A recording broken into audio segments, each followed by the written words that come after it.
I have truly fallen in love with Ireton over the past 4 years. Therefore, receiving this privilege to speak is a genuine honor. The past 4 years have been years of growth, of learning, of joy and sorrow. They have been important years of our foundation. Our class is organic, we are fresh, we are fun. We phased out Facebook and brought in Twitter and Instagram, and we cannot forget Vine. We are the last set of 90s babies who actually remember the 90s. Our class became a family in every sense of the word. We matured together and shared laughs. We had hardships and helped each other deal with grief. We argued, but quickly made amends. Our class overcame many struggles, and when the odds seemed stacked against us, we found a way to beat Gonzaga in the playoffs. We could easily be called a big happy family. With every year comes new music, and there have been some chart toppers. It is incredible how much these songs correlate to our 4 years. Just like California girls, we are unforgettable. Every journey begins with careful planning, packing, and execution. Some of us like to pack weeks in advance, others wait until the hour before. The class of 2014 packed for 4 years. Our journey started freshman year with us knowing absolutely nothing. We had an empty suitcase. I carried my suitcase into an overly crowded cafeteria where I sat with the football players, hesitant to make new friends. Little did I know I was sitting a cafeteria length away from my best friend to be. We carried our suitcase around everywhere we went, and we walked nearly everywhere in a 1-mile radius from Ireton. This obviously included the daily trip to 7-Eleven. We brought these empty suitcases from classroom to classroom, desiring to put something in them, but we didn't know what. In fact, the only thing that we packed that year was the motto, be who you are and be that well. Although it took us 4 years to know who we actually were, the teachings of St. Francis de Sales have gently guided us to become better individuals. We actually tried to hide our first semester report cards in our suitcases, but the portal happened and our parents found out anyways. We wanted to put Taylor Swift tickets in, but we missed that by 4 months. Right from the start, the teachers knew we were trouble when we walked in.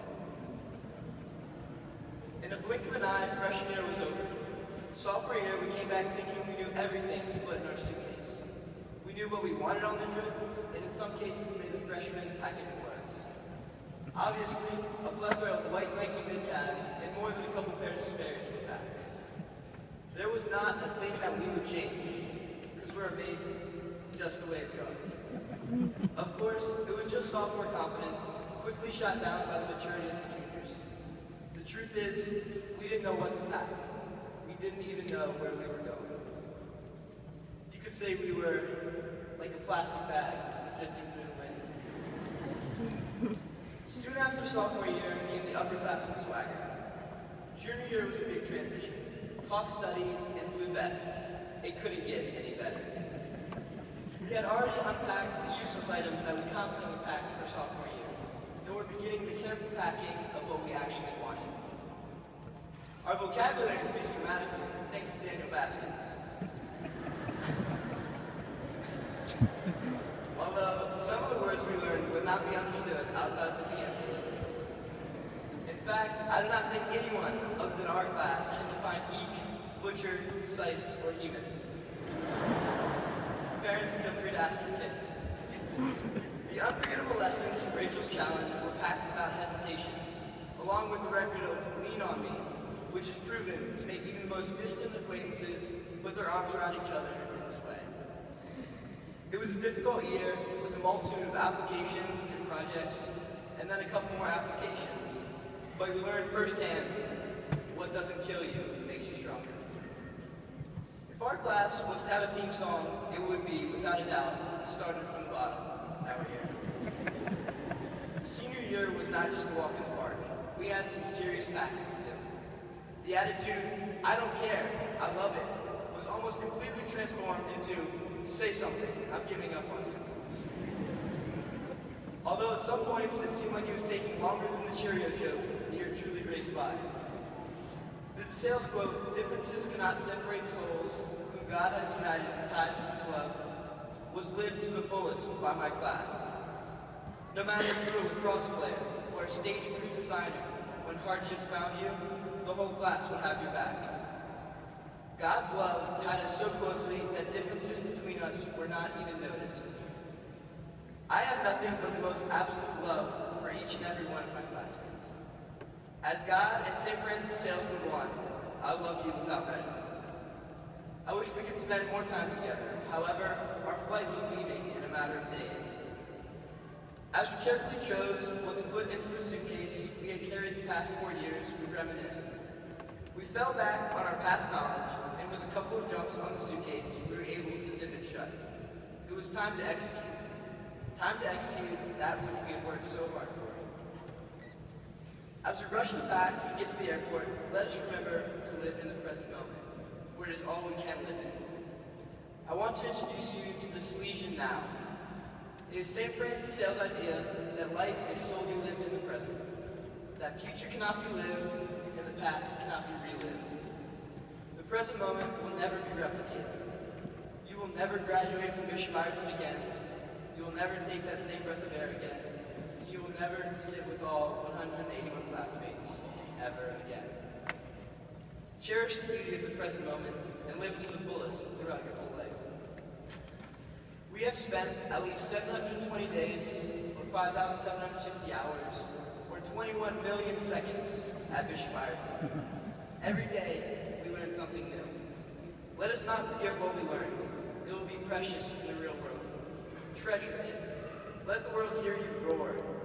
When someone asks you to stop following your dreams, tell them, we can't stop, and we won't stop.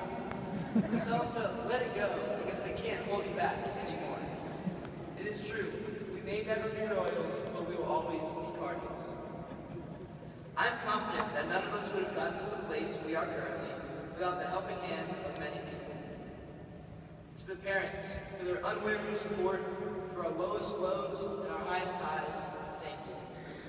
To the teachers that stuck with us and watched us grow, thank you. Father B, you're the man. Thank you. To the coaches who dedicated their time to making us the best we could be, thank you. To the teammates who motivated us, carried us off the field when we were injured, and kept us entertained on bus rides to Ireton, thank you. To the people behind the scenes who worked so tirelessly to give us a great education, thank you. But most of all, to my classmates, who packed out the gymnasium, who believed we could win, who lost their voices at hockey games and traveled to away football games, thank you. Thank you, classmates, for putting on the most beautiful school plays and for playing the most beautiful musical notes I have ever heard. Thank you, student council, Mr. President, captains, and all leaders in the school. Thank you to everyone's best friend for being there. Thank you, Stephen Gerke, for being my best friend. Every single one of us has contributed to the shape of the class as a whole. Stay unique, after all. That's what makes it beautiful. Stay driven, shoot for the moon, but remember your roots. Because one day, you will wake up when you're wiser and older, possibly feeling like P. Diddy, and miss it. When you're at your workplace, dressed in a suit and tie, make sure the tie comes from the Bishop Ireton bookstore. I will miss this class, which has been my family and my foundation, but I will not forget what I learned. As we board the airplane that will shoot off into the night sky like a shooting star, into the next part of our lives, I might shed a tear and solemnly look back to say goodbye, but I guarantee I will never forget what the class of 2014 taught me. And hey, if you ever need anything, call me maybe.